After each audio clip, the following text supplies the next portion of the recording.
ప్రభా, నీ సన్నిధికి వచ్చి ఉన్నాం. విస్తారమైన నీ కార్యములు మా పట్ల జరిగించమని ప్రార్థిస్తున్నాం తండ్రి. నీకు స్తోత్రం. ప్రతి వ్యతిరేక తొలగించండి, ప్రతి చీకటి నుంచి విడిపించండి ప్రభా. నీకు వందనాలనైనా, నీ బిడ్డలను అన్ని విషయాల్లోనైనా జ్ఞాపకం చేసుకోమని ప్రార్థిస్తున్నాను స్వామి. అయ్యా నీకు స్తోత్రములు స్వామి. బలాతిశయుడా నీకు వందనాలు. అయ్యా సహాయం చేయండి నిశ్చయముగా ప్రభువా, నిశ్చయముగానైనా. ఇదిగో ప్రభువా, మా మీద నీ కృప చూపండి, మా మీద నీ దయ చూపండి యేసయ్యా. కనికరించమని కృపచేత జ్ఞాపకం చేసుకోమని తండ్రి అందరితో మీరు మాట్లాడండి. అడ్డగిస్తున్నా ప్రభా అయ్యా, ప్రతి ఆటంకాలను యేసు నామములో తొలగిస్తున్నా. కృపచేత జ్ఞాపకం చేసుకొని మహిమ పొందమని అందరితో నాతో మాట్లాడుచున్నందుకు నీకే కృతజ్ఞతాస్తుతులు చెల్లిస్తూ యేసు నామములో అడిగి వేడుకుంటున్నాము తండ్రి. ఆమేన్. హల్లెలూయా.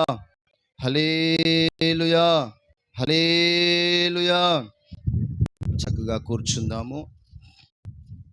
దేవుని సన్నిధిలోకి వచ్చిన మనందరము కూడా ప్రభువుని స్తుతించుచు దేవుని వాక్యము శ్రద్ధగా మనము విందుముగాక. హల్లెలూయా. ప్రభు మరొకసారి మనతో మాట్లాడుతున్నందుకు చేతులెత్తి స్తోత్రం చెబుదామా? స్తోత్రం. గమనించండి దేవుని బిడ్డలారా, క్రైస్తవుడు అనబడుతున్న ప్రతి వ్యక్తి కూడా నేర్చుకోవాల్సిన పాఠం ఏంటంటే, మనము ప్రభువుని వెంబడిస్తున్నప్పుడు శ్రమలు, ఎన్నో ఆపదలు, ఎన్నో కష్టాలు ఎదుర్కొంటూ వెళ్ళాలి. అందుకని లేఖనములు చదివిస్తుంది, ఆయన గవిని వెలుపుట శ్రమ కనుక మీరు నిందించబడుతూ అవమానించబడుతూ కన్నీళ్లతో మీరు ఆయన యొద్దకు వెళ్ళాలని హెబ్రీ గ్రంథకర్త రాస్తూ ఉన్నాడు. కనుక మనము జాగ్రత్తగా మనస్సు పెట్టి ప్రభు మాటలు ఆ వాక్యము, ఆ ఉపదేశము మనకేమని చెబుతుందంటే, యేసు ప్రభుకి ఎంతమంది అయితే అంటే దేవునికి ఎవరైతే ఇష్టలుగా బ్రతుకుతారో, దేవునికి హృదయానుసారంగా ఎవరైతే ఉంటారో, దేవుని మనస్సు ఎరిగి ఎవరైతే ఆయన్ని అధికంగా ప్రేమిస్తారో వారికి ఎన్నో కష్టాలు వస్తాయి, ఎన్నో ఆపదలు వస్తాయి. అలాంటి ఆపదలలో దేవుడు చెయ్యి విడిచిపెట్టేవాడు కాదు. నిశ్చయముగా మనం ఆరాధిస్తున్న దేవుడు మనకి ఒక ఆశ్రయ దుర్గముగా ఉన్నాడు. స్తోత్రం చెప్పండి. హల్లెలూయా. ఆశ్రయ దుర్గం అంటే ఆపత్కాలములో ఆయన రెక్కల నీడలో మనల్ని ఏ శత్రువుకు అప్పగించకుండా, ఏ రోగానికి అప్పగించకుండా, ఏ కన్నీళ్ళకి అప్పగించకుండా ఆయన మనకి ఆశ్రయ దుర్గముగా ఉంటాడు. స్తోత్రం. హల్లెలూయా. అందుకని కీర్తనకారుడు ఒక మాట రాస్తున్నాడు చూడండి. 23వ కీర్తన పుస్తకము 4వ వచనములో మనం చూసినప్పుడు, 23వ కీర్తన, గాఢాంధకారపు లోయలలో నేను సంచరించినను ఏ అపాయమునకును నేను భయపడను, నీవు నాకు తోడై ఉందువు. చూడండి దేవుని బిడ్డలారా, ఈ వాక్య భాగములో మనము చూసినప్పుడు దావీదు పలుకుతున్న మాట ఇది. దావీదు పలుకుతున్న మాట ఈ వచనములో మనము చూసినప్పుడు, మొదటి నుంచి యెహోవా నా కాపరి, నాకు లేమి కలగదు అనుకుంటూ వస్తూ, పచ్చిక గల చోట్ల నన్ను ఆయన పరుండు చేశాడని, శాంతికరమైన జలముల యొద్దట నన్ను నడిపించాడని, అదిగో నా ప్రాణమునకు ఆయన సేద తీశానని మాట్లాడుతూ మాట్లాడుతూ వస్తూ 4వ వచనంలో అంటాడు, నేను గాఢాంధకారపు లోయల్లో నేను వెళుతూ ఉన్నాను.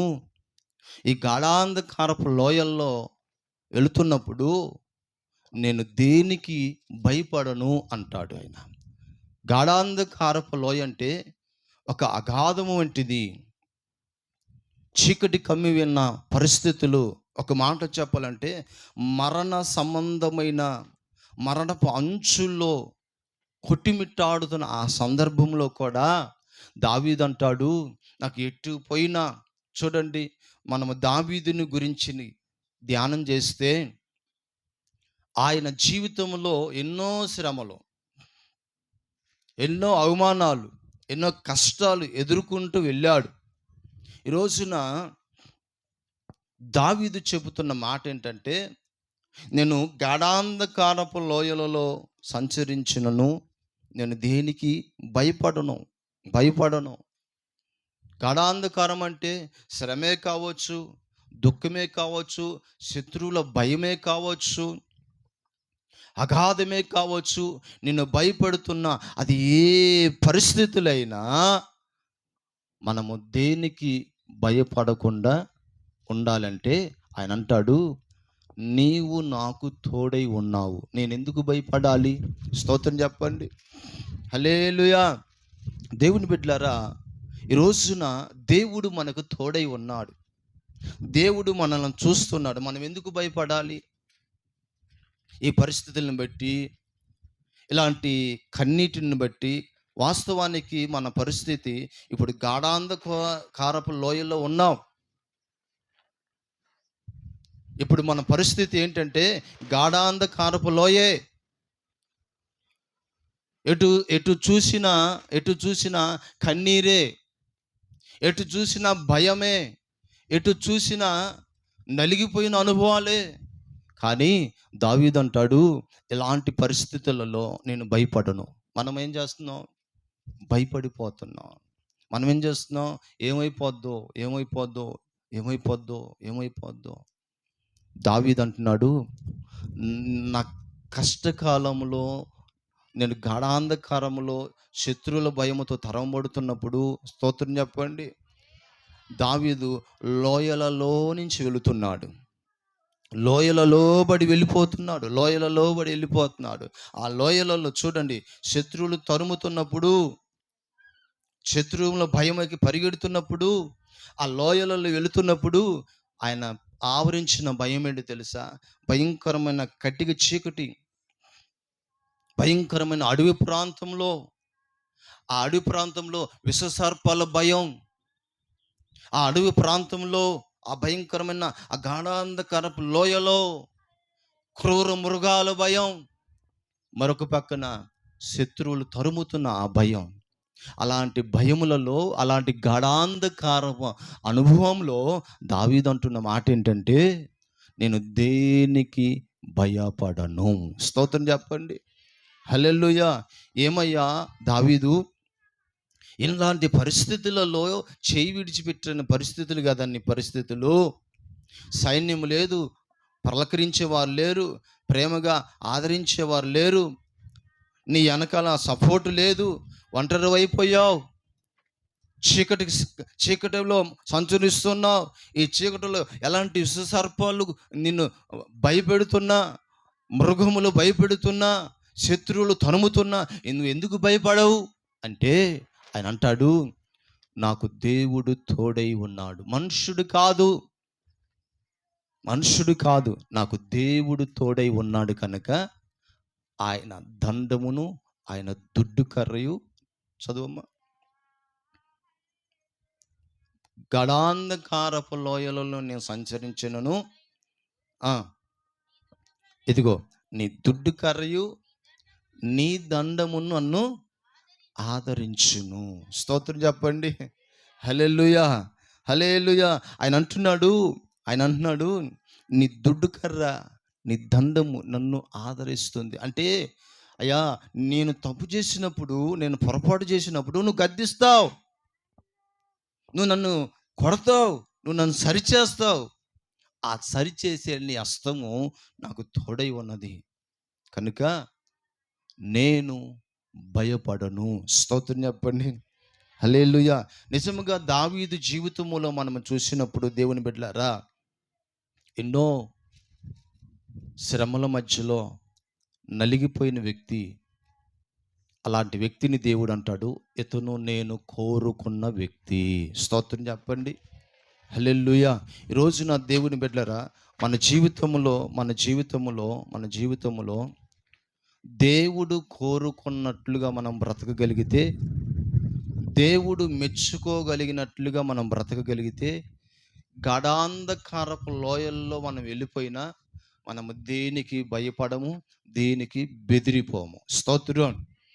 హల్లెలూయా. ఇప్పుడు నేను అంటున్నాను, దావీదు మీద దేవునికి ఎందుకు అంత ఇష్టం?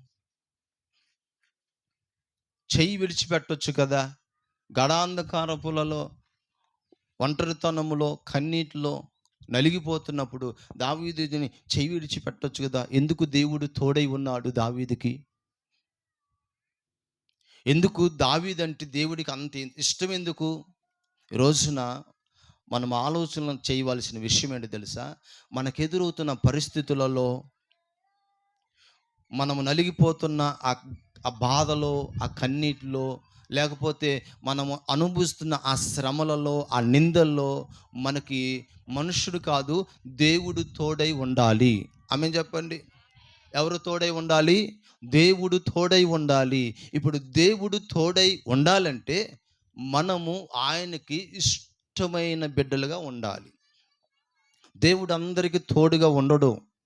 ఎవరి మనస్సు ఆయన మీద ఉంటుందో, ఎవరు ఆయన హృదయానికి తగినట్లుగా బ్రతుకుతారో, ఎవరు ఆయనకి ఇష్టలుగా బ్రతుకుతారో వారికి మాత్రమే ఆయన సన్నిధి తోడై ఉంటుంది. స్తోత్రం చెప్పండి. హల్లెలూయా. ఈ లోకములో చూడండి, ఎవరైతే యేసు ప్రభుని నమ్ముకొని యేసు ప్రభుకి ఇష్టలుగా ఆయన కోరుకున్నట్లుగా బ్రతుకుతారో, జీవిస్తారో వారికి ఎక్కువ శ్రమలు వస్తాయి. స్తోత్రం. హల్లెలూయా. దేవుడంటే భయం లేకుండా, దేవుడంటే నమ్మకం లేకుండా, దేవుని సన్నిధి అంటే అశ్రద్ధగా ఉండి వాళ్ళ ఇష్టానుసారంగా చేసే భక్తి కలిగిన వారికి దేవుడు తోడై ఉండడు. ఎవరికి దేవుడు తోడై ఉంటాడంటే, ఆయనకు భయపడి, ఆయనని ప్రేమించి, ఆయన ఆజ్ఞలు గైకుంటూ బ్రతుకుతూ ఉన్నారే, ఆయన త్రోవలో చక్కగా ఎదుగుతూ చక్కగా ఫలిస్తూ ఆయన నంబడిస్తున్నారే, వారి మీద మాత్రమే సాతాను ఎన్నో దాడులు చేస్తాడు. స్తోత్రం. సాతాను ఎన్నో దాడులు చేస్తాడు. ఎందుకో తెలుసా? వారు ఎలాగైనా దేవుని నుంచి దూరం చేయాలని, వారు ఎలాగైనా దేవుని సన్నిధికి దూరం అవ్వాలని, వారు ఎలాగైనా కృంగిపోవాలని, వాళ్ళు ఎలాగైనా ఓడిపోవాలని సాతాను ఎన్నో పరిస్థితులు తీసుకొచ్చి పెడతాడు. దావీదు జీవితంలో ఇదిగో ఎన్నో ఆపదలు తీసుకొచ్చి పెట్టాడు. చివరికి పట్టణం నుంచి గ్రామంలో లేకుండా అడవుల పాలు చేశాడు. అడవులలో సంచరిస్తున్నాడు. ఆ లోయలలో ఆ గృహలలో దాక్కుంటూ ఉన్నాడు. దావీదు జీవితం అంతా గాఢాంధకారంగా మారిపోయింది. అలాంటి గాఢాంధకారముగా మారిపోయిన జీవితం కలిగిన దావీదు అంటున్నాడు, నేను దేనికి భయపడను. ఎందుకో తెలుసా? నా దేవుడు నాకు తోడై ఉన్నాడు. స్తోత్రం. హల్లెలూయా.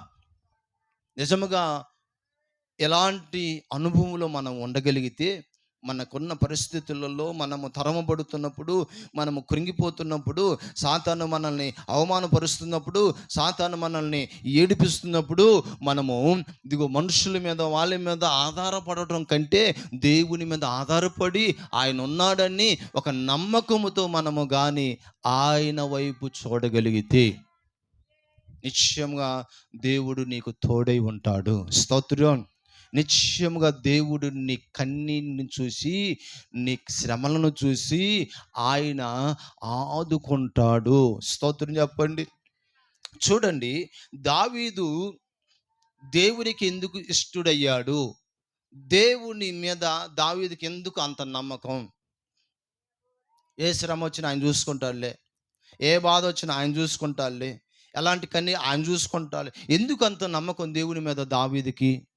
అలాగనే దేవునికి దావీదు అంటే ఎందుకు అంత ఇష్టం? ఆయన అంటాడు, ఇతను నా హృదయానుసారుడు. బా, ఎంత మంచి సాక్ష్యం చూడండి. ఎవరితను? అడవుల పాలైన వ్యక్తి, శత్రువుల చేత తరం పడుతున్న వ్యక్తి. ఇతను అంటాడు, ఇతను నా హృదయానుసారుడు. ఎందుకు హృదయానుసారుడయ్యాడు దావీదు? చూడండి, ఎందుకు హృదయానుసారుడయ్యాడు, ఎందుకు గొప్పవాడయ్యాడు? గడాంధకారములో ఉన్నా కూడా తర్వాత తప్పించబడి ఆశీర్వదించబడటానికి దావీదులో ఉన్న గొప్పతనం ఏంటి? ఈ రోజున మనం నేర్చుకోవాల్సిన పాఠం చూడండి. కీర్తనలకు రాసిన పుస్తకము 130, చూడండి, 103వ అధ్యాయము 1వ వచనంలోకి వస్తే, కీర్తనలకు పుస్తకము 103వ అధ్యాయము 1వ వచనములో మనము చూస్తే, నా ప్రాణమా యెహోవాను సన్నుతించుము, నా అంతరంగములో ఉన్న సమస్తమా ఆయన పరిశుద్ధ నామమును సన్నుతించుము. నా ప్రాణమా యెహోవాని సన్నుతించాలి. ఇప్పుడు చూడండి, దావీదు ఎందుకు దేవుడికి ఇష్టుడయ్యాడు అంటే, కష్టకాలములో కూడా, కన్నీటిలో ఉన్న కూడా, గుండె చెదిరిన పరిస్థితుల్లో కూడా దావీదు దేవునిని స్తుతించటం మానలేదు, ఆపలేదు. స్తోత్రం. అమ్మ, అర్థమవుతుందా మీకు అర్థమవుతుందా? దావీదుకి కష్టం వచ్చింది, అయిన వాళ్ళే తరుముతున్నారు, ఎన్నో శ్రమలు, ఎన్నో ఆపదలు, ఎటు చూసిన వెలుగు సంబంధమైన ఒక్కటి లేదు, ఎటు చూసిన మేలు సంబంధమైన వార్త ఒకటి లేదు, ఎటు చూసిన గాఢాంధకారమే. అలాంటి గాఢాంధకారములో కూడా దేవునిని స్తుతించటం మానలేదు, దేవునిని గణపరచటము మానలేదు.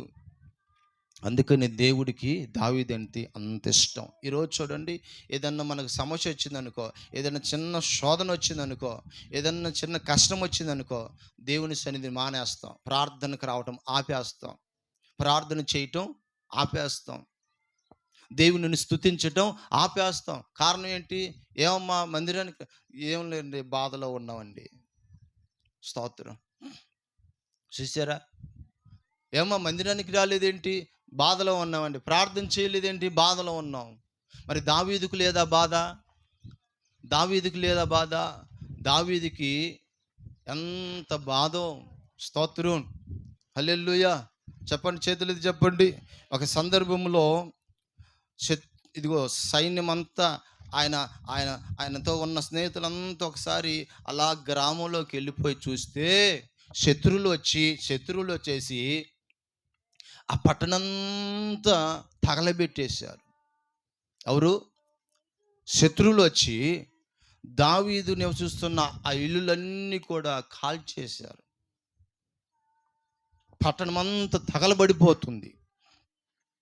తన పిల్లలని, తన భార్యను, తనకున్న సమస్యను పట్టుకొని వెళ్ళిపోయారు. వచ్చి చూస్తే పట్టణమంతా కూడా బూడిదైపోయింది. అలాంటి పరిస్థితులలో దావీదు ఏడ్చి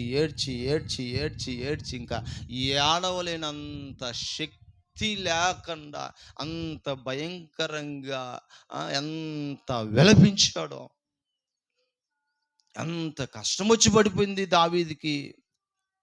అలాంటి సమయంలో కూడా దావీదు దేవునిని స్తుతిస్తున్నాడు. మనం స్తుతించగలమా అలాంటి పరిస్థితులలో? ఒక చిన్న బాధ వస్తేనే ప్రార్థన చేయలేము, ఇంకా ప్రభుని స్తుతించలేము, మందిరానికి రాలేము, ఆగిపోతాం. కానీ దావీదు జీవితంలో గాఢాంధకారపు లోయల్లో కూడా ప్రభుని స్తుతించటం మానలేదు. చప్పట్లు కూడా స్తోత్రం చెప్పండి. హల్లెలూయా. ఆయన అంటాడు, నా ప్రాణమా నా సమస్తమా ప్రభుని స్తుతించుమా,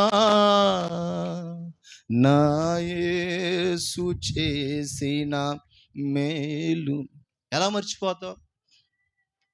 ఈరోజు గాఢాంధకారపు లోయే కావచ్చు, ఈరోజు కన్నీరే మిగులుండవచ్చు నీ జీవితంలో, ఈరోజు శత్రువుల భయము నిన్ను వెంబడించవచ్చు, ఈరోజు పరిస్థితులన్నీ కూడా అనుకూలంగా లేకపోవచ్చు. కానీ మొదటిలో నీ జీవితము యెహోవా కాపరై కాచిన దినాలే ఉన్నాయిగా. మొదటిలో పచ్చిక గల బయలు ఎదుట పచ్చిక కలిగిన ఆ స్థలములో నడిపించాడుగా, శాంతికరమైన మార్గములో నడిపించాడుగా, ఆయన నీ ప్రాణానికి సేద తీశాడుగా, నీ దేహానికి ఆరోగ్యం ఇచ్చాడుగా, నీవు తినటానికి ఆహారం ఇచ్చాడుగా. అలాంటి సందర్భాలు జ్ఞాపకం చేసుకొని ఎందుకు ప్రభుని స్తుతించలేవు? ఎందుకు ప్రభుని స్తుతించలేవు అని దావీదు అంటాడు, తన ప్రాణముతో అంటాడు, ఆయన చేసిన ఉపకారములు ఒక్కటైనా మరవకుండా. స్తోత్రం చెప్పండి. హల్లెలూయా. తన ప్రాణం అంటుంది, తన శరీరం అంటుంది, తన మనసు అంటుంది, మానవ స్వభావం అంటుంది దావీదుతో, గాఢాంధకారంలో ఉన్నావుగా, దిక్కులేని పరిస్థితుల్లో ఉన్నావుగా, నిందల్లో ఉన్నావుగా, అవమానాల్లో ఉన్నావుగా, ఇలాంటి పరిస్థితుల్లో దేవుని స్తుతించడం ఏంటి? మౌనంగా ఉండు. ఎలాంటి పరిస్థితుల్లో ప్రార్థన అంటావేంటి? ఎలాంటి పరిస్థితుల్లో మందిరం అంటావేంటి? ఎలాంటి పరిస్థితుల్లో దేవుడు అంటావేంటి? దావీదు అంటాడు, గాఢాంధకారపు లోయల్లో ఉన్న ఆయన నాతో ఉన్నాడు కనుక నేను ఆయనను స్తుతించుట మానను. స్తోత్రం. హల్లెలూయా. ఆయనను స్తుతించుట మానను. నేను ఒకవేళ ప్రభుని స్తుతించకుండా ఉన్నానంటే నా ప్రాణం పోవాలి. వింటున్నారా? ఒకవేళ నేను దేవునిని స్తుతించకుండా ఉన్నానంటే నేను చనిపోవాలి తప్ప నేను బ్రతికున్నంత వరకు ఆ దేవునిని స్తుతించుటం మానను, ఆయనను ఘనపరచుటం మానను. స్తోత్రం. అందుకేనండి దావీదు అంటే దేవుడికి అంత ఇష్టం. హల్లెలూయా. నీవు కూడా కష్టకాలంలో ఆపదలు, ఇప్పుడు నేను అంటున్నాను, అన్నీ అనుకూలంగా ఉన్నప్పుడు, అన్నీ బాగున్నప్పుడు, అన్నీ కలిసి వచ్చేటప్పుడు ప్రభుని స్తుతించడం కాదు. అంత అనుకూల పరిస్థితుల్లో ఉన్నప్పుడు ప్రభుని స్తుతించడం కాదు. ప్రతికూల పరిస్థితుల్లో కూడా, ఏమి లేనప్పుడు కూడా, ఏమి కలిసి రానప్పుడు కూడా, కన్నీటిలో ఉన్నప్పుడు కూడా, అవమానాలు ఉన్నప్పుడు కూడా మనము ప్రభుని స్తుతించు వారమై ఉందుముగాక. ఆమేన్. యోబు భార్య అంటుంది, ఇంకేమో దేవుడయ్యా, ఇంకేం దేవుడయ్యా, దేవుడు దేవుడు దేవుడు అంటావేంటయ్యా, అన్నీ అయిపోయావయ్యా, నీ కళ్ళ ముందే కదా పిల్లలు చచ్చిపోయారు, నీ కళ్ళ ముందే కదా పశువులు కాలిపోయాయి, నీ కళ్ళ ముందే కదయ్యా మనకున్న సమస్తము కూడా కోల్పోయాము. దేవుడే ఉంటే కాపాడకపోయాడా? దేవుడే ఉంటే మనల్ని ఆదుకోపోయాడా? దేవుడే ఉంటే మనకి ఈ పరిస్థితి ఎందుకు? దేవుడు ఏం లేడు. ఎవరమోయ్, ఇంకొక దేవుని పేరెత్తావా బాగోదు. ఎవరంటున్నారు? యోబు భార్య మేలు చేసినప్పుడేమో, ఏమండి, ఆదుకున్నప్పుడేమో, అన్ని ఇచ్చినప్పుడేమో దేవుడు అన్నది, ఇప్పుడు కొంచెము గాఢాంధకారముగా మిగిలిపోయినప్పుడేమో, ఏం దేవుడయ్యా, దేవుడు ఉంటే మేము ఎందుకు అడవుల పాలవుతాం, దేవుడు ఉంటే మాకు ఎందుకు ఈ దిక్కులేని పరిస్థితి, దేవుడే ఉంటే మాకు ఈ కన్నీళ్ళు ఎందుకు? స్తోత్రం. అప్పుడు యోబు అంటాడు, ఇచ్చిన ఆయనే, తీసుకున్న ఆయనే, ఆయనకే మహిమ కలుగునుగాక. ఆమేన్ చెప్పండి. ఆమేన్ చెప్పండి. హల్లెలూయా. హల్లెలూయా. చూసావా, దేవుడు మీకు ఎంత చక్కటి చల్లటి గాలి ఇచ్చాడో. కర్రలు కర్రలు కింద పడతాయని భయమే కానీ ఎంత ఏసీ కంటే గొప్ప గాలి ఇచ్చాడు దేవుడు మనకి. స్తోత్రం. ఈ గాలి లేక నైట్ ఎంత అల్లాడిపోతున్నామో. దేవుడు మనల్ని ప్రేమించి ఈ టెంట్ ఇవన్నీ తీసేసి చక్కగా దేవుడు మనకు స్లాబ్ వేయించునుగాక. ఆమేన్. ఈ కష్టకాలం ఇప్పుడు మనదంతా నేను అంటున్నాను, ఇప్పుడు మనం గాఢాంధకారంలో ఉన్నాం. ఎప్పుడు ఏ కర్ర మీద పడిద్దో, ఏ దెబ్బ తగిలిద్దో వింటున్నారా? ఎప్పుడు ఎటించి రాయి వస్తుందో, ఎప్పుడు ఎటించి ఏ నింద వస్తుందో, ఎటించి ఏమొస్తుందో. ఇప్పుడు మనము గాఢాంధకారములో ఉన్నాం. ఈ గాఢాంధకారములోనే ఎప్పుడు ఉండమండి, దేవుడు మనల్ని పైకి తీస్తాడు. ఆమేన్. దేవుడు మనల్ని పైకి లేవనెత్తుతాడు. ఇప్పుడు గాఢాంధకారములో ఉన్నప్పుడు మనము కిందకు చూసి ఈ సర్పం చూసి, ఈ చీకటి చూసి, ఈ కన్నీరు చూసి కృంగిపోకూడదు. మనము కొండల వైపు కన్నులెత్తాలి. హల్లెలూయా. లోయలో వెళుతున్నప్పుడు మనము కొండ వైపు కన్నులెత్తే ఆ కొండ ఉన్నతమైన స్థితి, ఆ కొండ ఉన్నతమైన మేలు, ఆ కొండ ఉన్నతమైన పర్వతములు కలిగిన దేవుడు. స్తోత్రం చెప్పండి. ఆయన వైపు మనం కన్నులు ఎత్తగలిగితే, నీవు నాకుండగా నీవే నా అండగా. ఎవరంట అండ? ఇప్పుడు దావీదు కండ ఎవరు? దావీదు కండ ఎవరు? ఎప్పుడు? సింహాసనం మీద ఉన్నప్పుడు కాదు, గాఢాంధకారంలో శత్రువులు తరుముతున్నప్పుడు, అడవుల పాలైనప్పుడు దావీదు అంటాడు, నీవే నా అండ, నీవే నా దిక్కు. స్తోత్రం చెప్పండి. హల్లెలూయా. అందుకే దావీదు అంటే దేవునికి అంత ఇష్టం. ఎప్పుడు కూడా దావీదుని చెయ్యి విడిచిపెట్టలేదండి.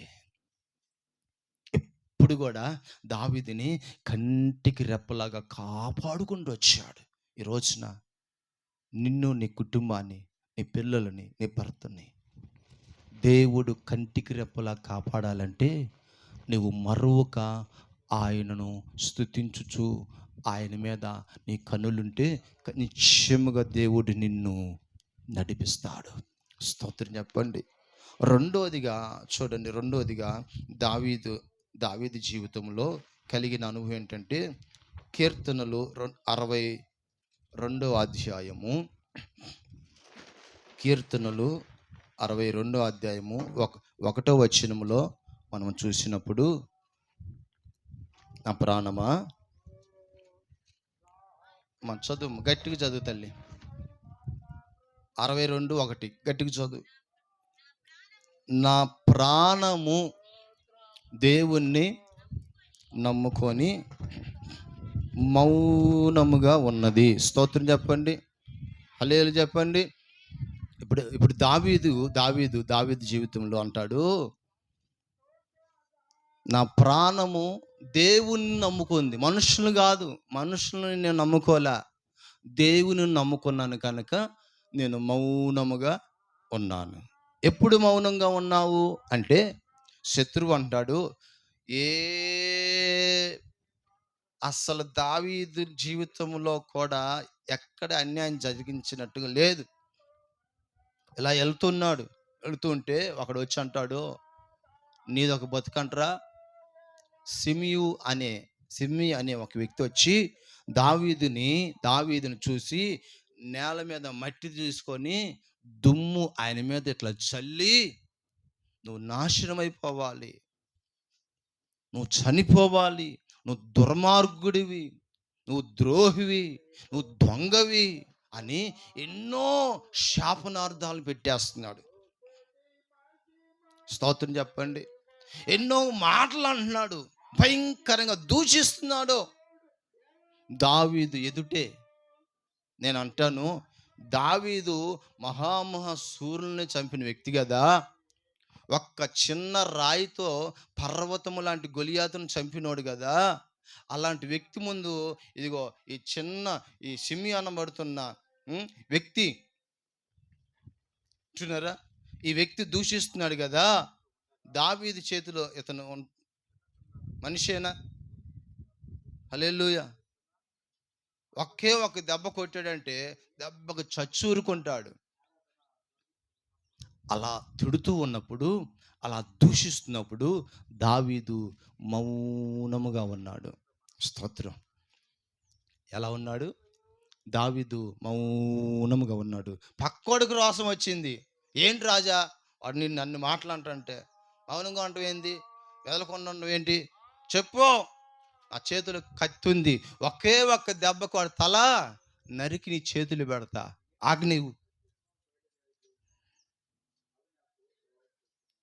మౌనంగా ఉన్నాడు. నీకెందుకురా, వాడు నిన్ను కాదుగా తిట్టేది, నన్ను తిడుతున్నాడు. స్తోత్రం చెప్పండి. అమ్మా ఏంటంట, నిన్ను కాదుగా తిట్టేది, నన్ను తిడుతున్నాడు, నీకెందుకురా, నోరు మూసుకున్నాడు. అంటే దావీదు ఎలాంటి వాడు తెలుసా? దావీదు ఎలాంటి వాడు తెలుసా? దేవుడే అంటున్నాడు. చూడండి ఆ మాట, 1 సమూయేలు పుస్తకము 13-14 వచనంలో దేవుడే చెబుతున్నాడు దావీదు గురించి దేవుడే చెబుతున్నాడు.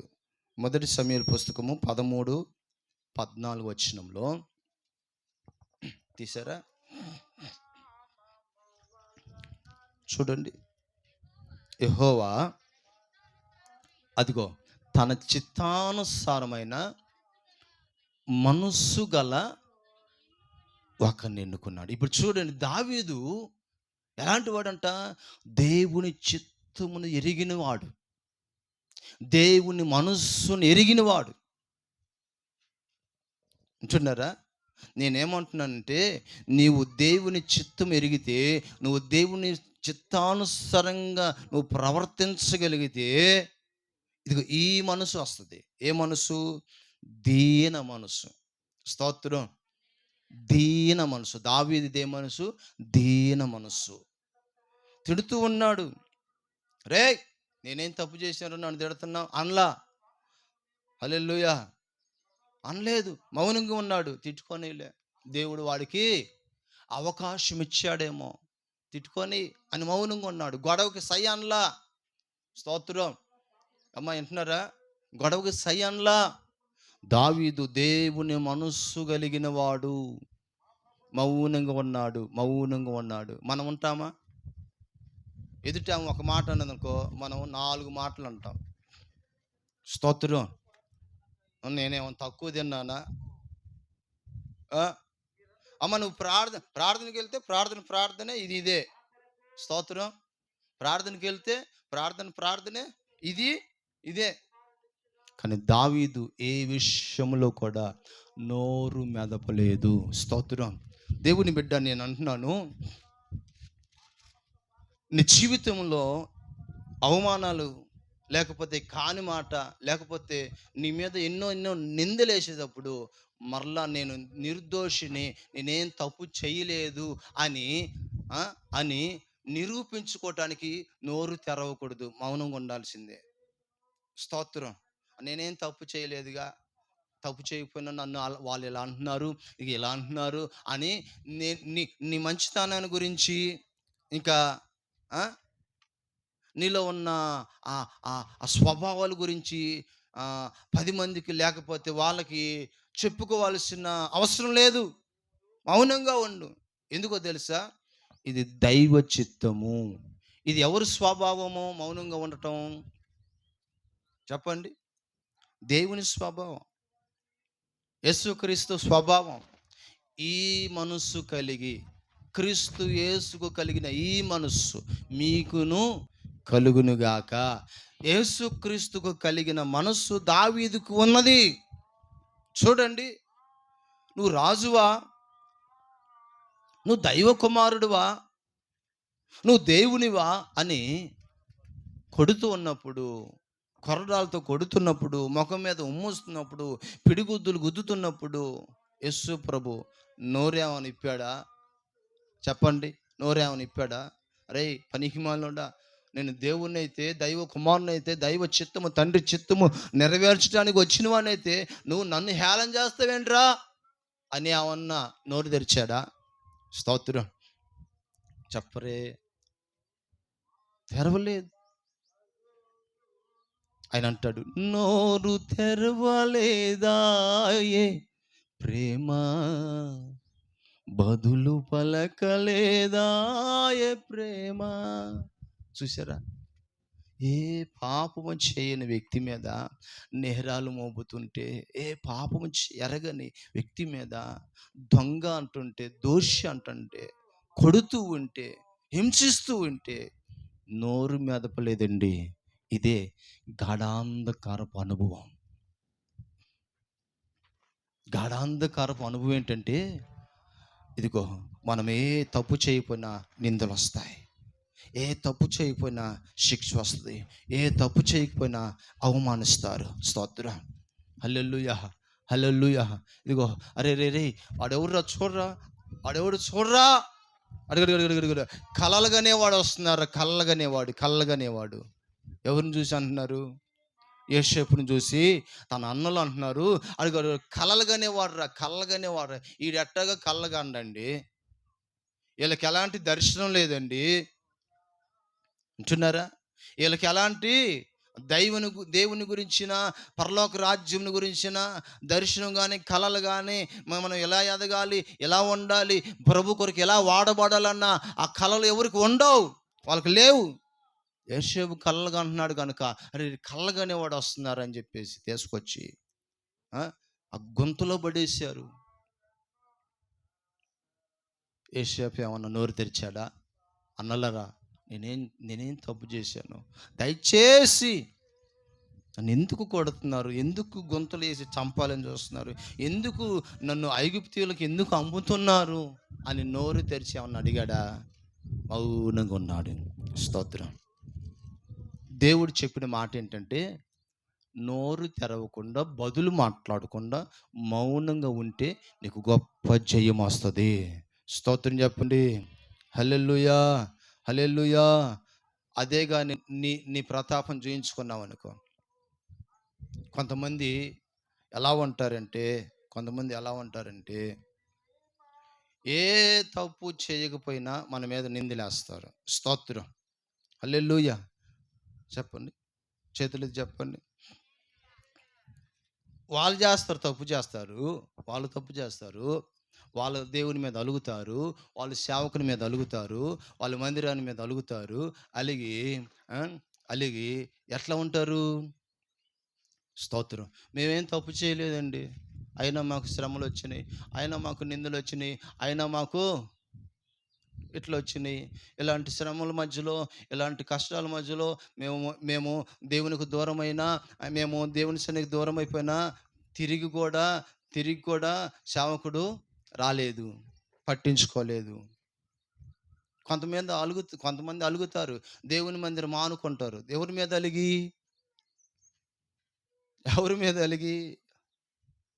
సేవకుని మీద అలిగి దేవుని మందిరాన్ని మానేసే వాళ్ళు చాలామంది ఉన్నారు.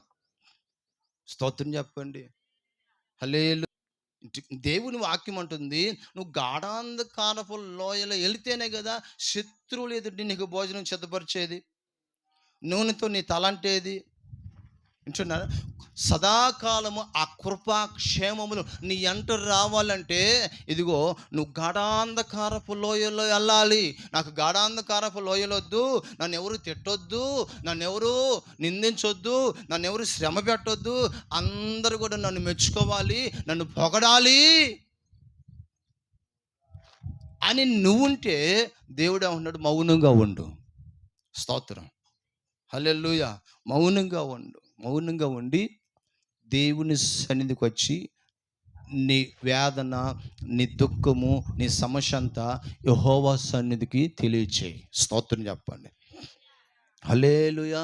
ఇప్పుడు నేను అంటున్నాను, అన్నాను అంత భయంకరంగా నిందించాడు కదా, ఏం మౌనంగా ఉన్నావు, తాగుబోద్దు అన్న, తాగొచ్చావా? చూసారా? ఆమె ఎంత బాధలో ఉంది, ఆమె ఎంత కన్నీళ్ళలో ఉంది. నేను అంటాడు, తాగొచ్చావా, పనికి మాలిందన్న, ఎందుకు మందిరంలోకి తాగొచ్చావు, మత్తుగా ఉన్నావేంటి? తిట్టాడా లేదా? అలా తిట్టినా కూడా అన్న ఏమంటుంది? దైవజనుడా, అలా అనొద్దు, నాకు మనోదుఃఖము చేత, ఆ గుండెల్లో ఉన్న బాధ చేత నేను ప్రభు సన్నిధిలో నలిగిపోయి చెప్పుకోలేని బాధతో నా దేవుడిని నేను కాళ్ళు పట్టుకొని ఏడుస్తున్నానయ్యా. స్తోత్రం చెప్పండి. అన్న ఏమనాలి? నేను కన్నీళ్లతో బాధతో ప్రార్థన చేసుకుంటుంటే నన్ను అంత మాట అంటావా అని మందిరం మానేసి ఈ మందిరం కాకపోతే ఇంకొక మందిరం అని వెళ్ళిపోవాలి. అవునా కాదా? మనం అదే చేస్తాం. స్తోత్రం చెప్పండి. మనం అదే చేస్తాం. మందిరాలు మానేస్తాం. ఎందుకనంటే నన్ను పట్టించుకోవట్లేదు, నన్ను పరామర్శించట్లేదు, నన్ను ఆదరించట్లేదు, నాకు మేలు జరగట్లేదు. మేలు జరిగినా జరగకపోయినా దావీదు చూడండి మౌనముగా ఉన్నాడు. స్తోత్రం. ఎదురు మాట్లాడలా, ఎదురు పోట్లాడలా, ఎదురు ప్రశ్న వేయలా. నాకెందుకు ఇలా జరిగింది, ఎలా అయింది, జరిగిందని ఎదురు ప్రశ్న వేయలేదు. స్తోత్రం చెప్పండి. హల్లెలూయా. నేను అంటాను, నువ్వు దేవుని మీద అలిగి, మందిరం మీద అలిగి వెళ్ళిపోతే నేనెందుకు నిన్ను బతిమలాడాలి? స్తోత్రం చెప్పండి. అదే వేరే వాళ్ళైతే, దేవుని తెలియనివైతే, కొత్తగా వస్తున్న విశ్వాసులైతే వెళ్ళి కాళ్ళు పట్టుకుంటా, అమ్మ రామ్మ, దేవుని సన్నిధికి దూరం అమ్మాకమ్మా, కాళ్ళు పట్టుకుంటా. నా సొంత బంధువులు, నా సొంత బిడ్డలు అయితే నేనెందుకు బ్రతిమలాడాలి? అర్థమవుతుందా? నేనెందుకు బ్రతిమలాడాలి? నీకు ఎక్కడ మేలు, నువ్వు ఎక్కడ పరలోక రాజ్యం వెళ్తున్నావో, నువ్వు ఎక్కడ బాగుపడ్డావో, నీకు ఎక్కడ ఉపదేశం దొరుకుతుందో, నీకు ఎక్కడ దేవుని ఆదరణ దొరుకుతుందో, అలాంటి స్థలాన్ని విడిచి నువ్వు వెళ్ళిపోతే దానికి ఇంకా ప్రయోజనం ఏంటి? రేపు రోజున ప్రభు అంటాడు, నువ్వు అక్కడ మౌనంగా ఉండలేకపోయావు, తొందరపడి వచ్చేసావు. నోరు మూసుకొని హాగరు వెళ్ళి అబ్రహాం గుడారంలో అణిగుండు. నీకు అణిగి ఉండటం చేత కాదు. స్తోత్రం చెప్పండి. హల్లెలూయా. అందుకనే చాలామంది జీవితంలో మౌనంగా ఉండిపోవటం తప్ప వేరే ఒక ఆప్షన్ మనకేమీ లేదు. స్తోత్రం చెప్పండి. అయ్యా, నా వాళ్ళందరూ నాకు దూరం అయిపోతున్నారు, మౌనంగా ఉండు. నా అన్నవారు దూరం అయిపోతున్నారు, మౌనంగా ఉండు. స్తోత్రం. దావీదుకి అందరు దూరం అయిపోయారు, కుటుంబం, పిల్లలు, వారు అందరూ దూరం అయిపోయాడు. ఒంటరిగా అడవిలో ఉన్నాడు. దేవా, నేను నీకు ఇంత ఇష్టమైన వ్యక్తిని కదా, మరి నా పట్ల ఎందుకు ప్రభువా ఇలా చేస్తున్నావు అని ఎప్పుడైనా అడిగాడా? మాట్లాడరే. ఎప్పుడైనా అడిగాడా?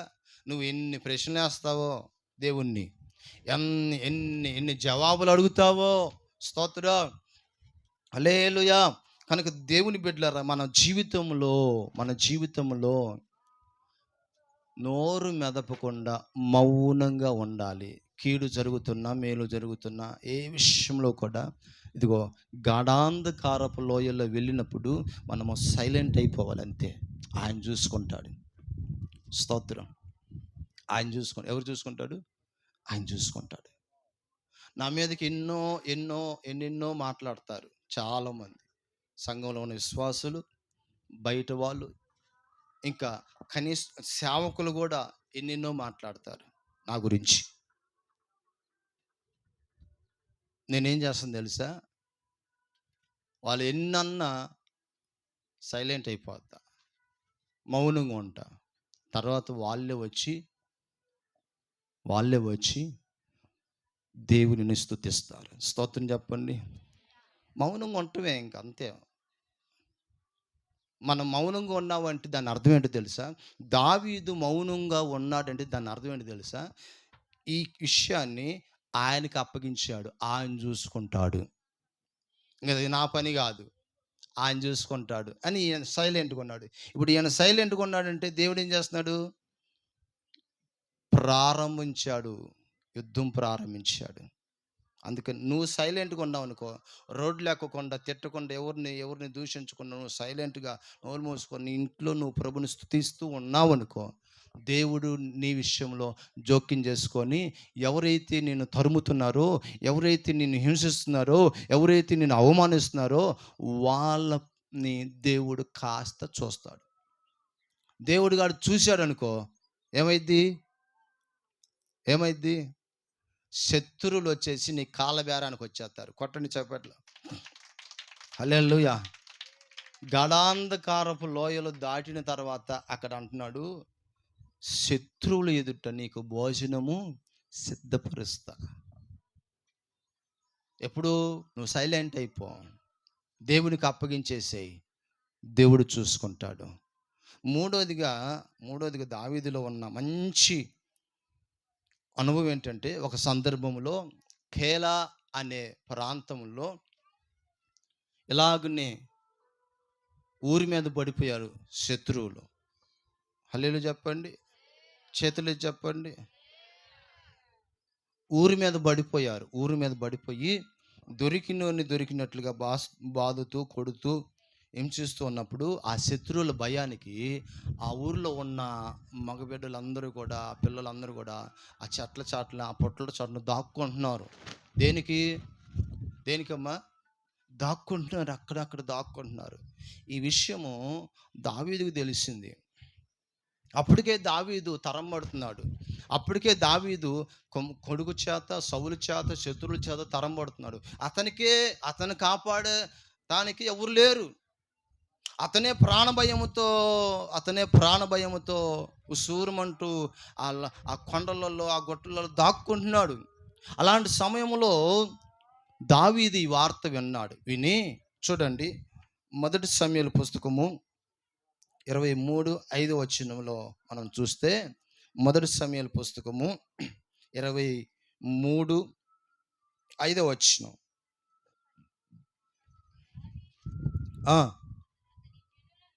ఆ జనులను కెయీలా వాళ్ళకు వచ్చి చేసి వారిని హతము చేసి ఇలాగు దావీదు కెయీలా కాపురస్తులను రక్షించాడు. ఇప్పుడు చూడండి, దావీదు ఏం చేశాడు? ఆ పట్టణ ప్రజలకి మేలు చేశాడు అనండి. ఏం చేశాడు? కీడు చేశాడా? మేలు చేశాడా? మేలు చేశాడు. శత్రువులను చంపేసి ఆ పట్టణంలో ఉన్న పిల్లలని, ఆ పట్టణంలో ఉన్న స్త్రీలని అందరిని కాపాడి రక్షించాడు. మేలు జరిగింది, మేలు చేశాడు. అయితే దావీదు అంత మేలు చేశాడు కదా కెయీలా ప్రజలకి. ఇప్పుడు ఈ కెయీలా ప్రజలకి దావీదు ఒక దేవుడైపోవాలి. అవునా కాదా? చెప్పండి. ఆపత్కాలంలో ఆదుకున్న వారిని ఏమంటారు? దేవుడు అంటారు. ఇప్పుడు కైలావాసులందరినీ కూడా ఆ శత్రువుల చేత పడకుండా, చంపకుండా, రక్తము చిందించకుండా దావీదు ఏం చేశాడంటే తన ప్రాణాన్ని అడ్డేసి వాళ్ళని రక్షించాడు, మేలు చేశాడు. ఇప్పుడు దావీదు పట్ల కృతజ్ఞత కలిగి మేలు చేయవలసిన ప్రజలు, ఇప్పుడు దావీదు మరలా దేవుని సన్నిధికి వెళ్ళి ప్రార్థన చేస్తున్నాడు. ప్రభువా, సౌలు వస్తున్నాడు అంట మరలా నన్ను చంపడానికి. ఇక్కడ ఉన్న విషయం ఎవరో చెప్పారు. స్తోత్రం చెప్పండి. ఎవడో ఒకడు ఉంటాడు కదా, ఊరికి ఒకడు ఉంటాడు, పనికి మాలినోడు ఉంటాడు, ఊరికి ఒకడు ఉంటాడు. ఎవడో ఒకడు చెప్పాడు, ఇదిగో పలానా ప్రాంతంలో దావీదుని చూశానని సౌలుకు చెప్పాడు. సౌలేమో సైన్యాన్ని వేసుకుని దావీదుని చంపడానికి వెళ్తున్నాడు. ఇప్పుడు దావీదు ప్రభు సన్నిధిలో ప్రార్థన చేస్తున్నాడు. ప్రభువా, సౌలు వస్తున్నాడంట నన్ను చంపటానికి. ఇప్పుడు నేను ఈ ఊరు నుంచి ఎక్కడికైనా వెళ్ళాలా? లేకపోతే ఈ కెయీలా ప్రాంతం ప్రజలందరినీ నేను రక్షించాను కదా, సౌలు చేతిలో పడకుండా వీళ్ళు నన్ను కాపాడతారా, తప్పిస్తారా, లేకపోతే వీళ్ళే తీసుకెళ్ళి సౌలు చేతిలో నన్ను పెడతారా అని ప్రార్థన చేశాడు. ఎవరు? దావీదు. ఎక్కడ? దేవుని దగ్గర. అప్పుడు దేవుడు ఏమంటున్నాడంటే, చూడండి 12 కెయీలా జనులు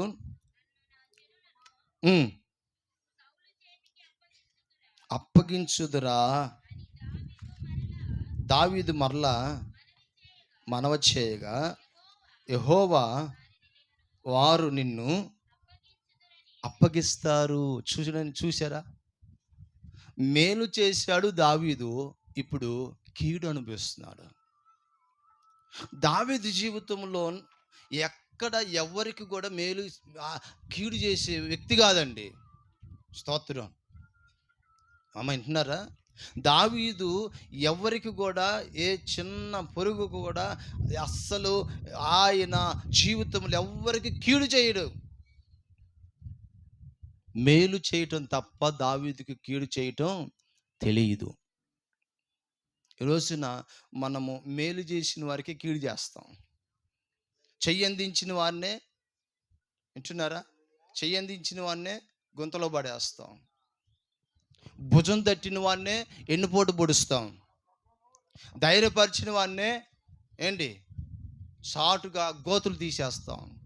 ఈరోజు దేవుడు అంటున్నాడు, నీవు మేలు చేసే మనస్సు నీకుంటే నిశ్చయముగా ఈ గాఢాంధకారపు లోయలో నుంచి దేవుడు తప్పిస్తాడు.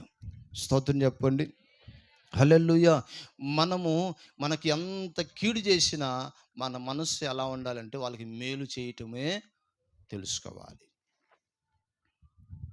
మేలు చేస్తే, నీకు కీడు చేశారా, కీడు చేసిన వాళ్ళు ఏం చేయాలి? మరలా కీడు చేయకూడదు. దావీదు చూడండి, సౌలు అంత కీడు చేశాడు కదా దావీదుకి. అలాంటి కీడు చేసిన మనవని తీసుకొచ్చి, అరే నీకు మేలు చేస్తారా అని మెఫీబోషెతుని తన ఇంట్లో పెట్టుకున్నాడు. అబ్బా, మనకు కుదిరిద్దా? మనకుందే ఎలాంటి మనస్సు? అందుకని దావీదు అంటాడు, నేను గాఢాంధకారపు లోయలో ఉన్న ఆయన నన్ను చెయ్యి విడిచిపెట్టలేదు. ఎందుకో తెలుసా? ఎందుకు నన్ను చెయ్యి విడిచిపెట్టలేదు తెలుసా? నేను ఆయనను స్తుతించుట మానలేదు. స్తోత్రం. ఆయన ఆరాధించుట మానలేదు. నేను గాఢాంధకారపు లోయలో సంచరించిన నేను ఎందుకు భయపడలేదంటే నేను ఎందుకు భయపడలేదంటే నాకు దైవ చిత్తము తెలుసు. స్తోత్రం. నేను దేవుని మనస్సు ఎరిగిన వాణ్ణి కనుక, ఆ దేవుని మనసు ఎరిగిన వాడిని కనుక దేవుడు ఈ మార్గంలో నన్ను నడిపిస్తున్నప్పుడు నేను సైలెంట్ అయిపోయా, మౌనంగా. ఎదురు ప్రశ్న వేయలా. నాకే ఎందుకు ప్రభా ఈ కష్టాలు, నాకే ఎందుకు ప్రభా, నాకే రావాలా ప్రభా ఈ పరిస్థితులని నేను ప్రభువుని నిలదీసి అడగలా. మౌనంగా ఉన్నాను. నా మౌనాన్ని చూసిన దేవుడు నన్ను తప్పించాడు. స్తోత్రం.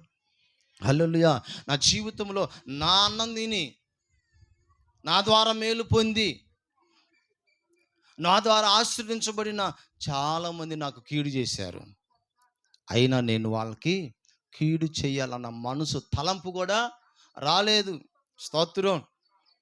హల్లెలూయా. దావీదు ఎక్కడ దొరికితే ఒక ఏటు పొడిచి చంపాలన్న కసితో పరిగెడుతున్నాడు సౌలు. ఒకసారి బాగా గాఢ నిద్రలోకి వెళ్ళిపోయాడు సౌలు. దావీదు చేతికి దొరికాడు అంతే.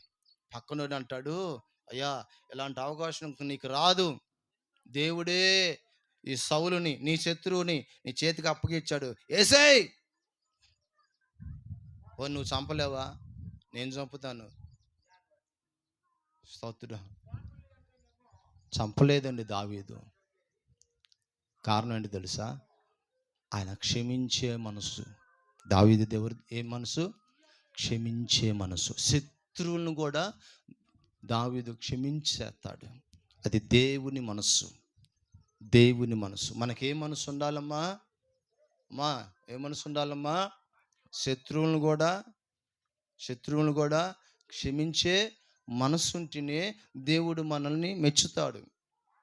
దేవుడు మనల్ని ఆశీర్వదిస్తాడు. దేవుడు మనల్ని ఇలాంటి గాఢాంధకారపులో, కష్టాల్లో, కన్నీటిలో నుంచి తప్పిస్తాడు. ఎప్పుడో తెలుసా? కీడు చేస్తున్నప్పుడు నువ్వు కీడు చేయకుండా నువ్వు దేవుని మనసు కలిగి మేలు చేయగలిగితే ఆ దేవుని సన్నిధి నీకు తోడై ఉంటుంది. స్తోత్రం. హల్లెలూయా. అలాంటి దావీదుని దేవుడు చేయి విడిచిపెట్టకుండా ఈ గాఢాంధకారపు లోయలోంచి తప్పించిన తర్వాత ఆయన అంటున్నాడు, ఇదిగో ఆయన అంటున్నాడు, సదాకాలము. ఎప్పుడంట? ఒకరోజు కాదు, సదాకాలము నీ కృపాక్షేమములు. అబ్బా, అంత మంచి ఆశీర్వాదం చూడండి. నా వెంట వచ్చునుగాక. ఆమేన్. చిరకాలము నేను